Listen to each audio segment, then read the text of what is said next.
ఈజీగా ఉడకపెట్టిన బంగాళదుంపలతో వేపుడు చేస్తాను చూడండి. ముందుగా ఒక ప్యాన్ తీసుకొని ఒక గరిటెడు నూనె వేస్తున్నాను. అది కూడా నువ్వుల నూనె. స్టవ్ అంటించి ఈ నూనె కాగాలి. ఇప్పుడు బంగాళదుంప వేపుడికి పోపులు వేస్తున్నాను. కరివేపాకు కూడా వేస్తున్నా, కూడా వేస్తున్నా, కొంచెం ఉప్పు కూడా వేస్తున్నాను. సారి కలుపుదాం.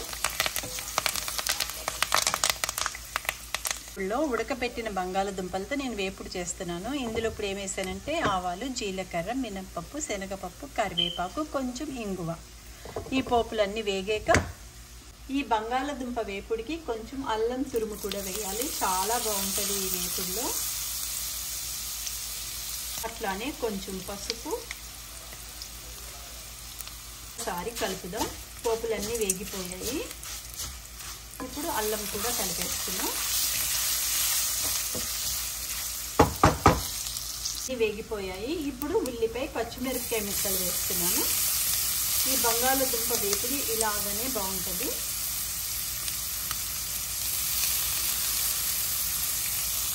ఇప్పుడు ఒకసారి కలుపుదాం.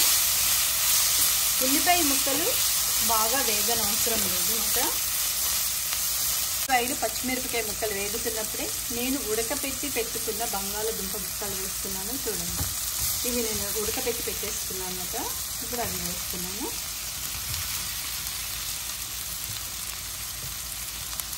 చూడండి, ఒకసారి కలుపుదాము. ఇందులో కారం అది వేయనవసరం లేదు, ఎందుకంటే పచ్చిమిరపకాయలు చాలా వేస్తాయి అన్నమాట.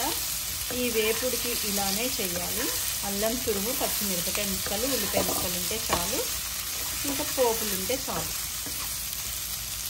కొంచెం ఒక 5 నిమిషాలు వేగిపోతే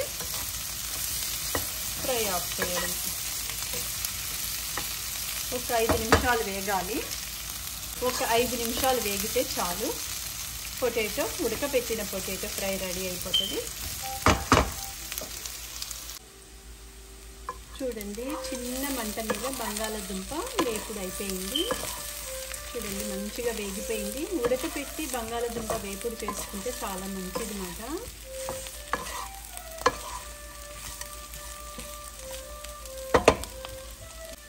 ఒకసారి బంగాళదుంప వేపుడు అట్లా ఇట్లా తిప్పేసి స్టవ్ ఆఫ్ చేయడమే. ఈజీగా ఉడకపెట్టిన బంగాళదుంప వేపుడు అయిపోయింది. ఈ వేపుడులోనూ అల్లం తురుము వేయడం మర్చిపోకండి. పచ్చిమిరపకాయలు, అల్లం తురుము.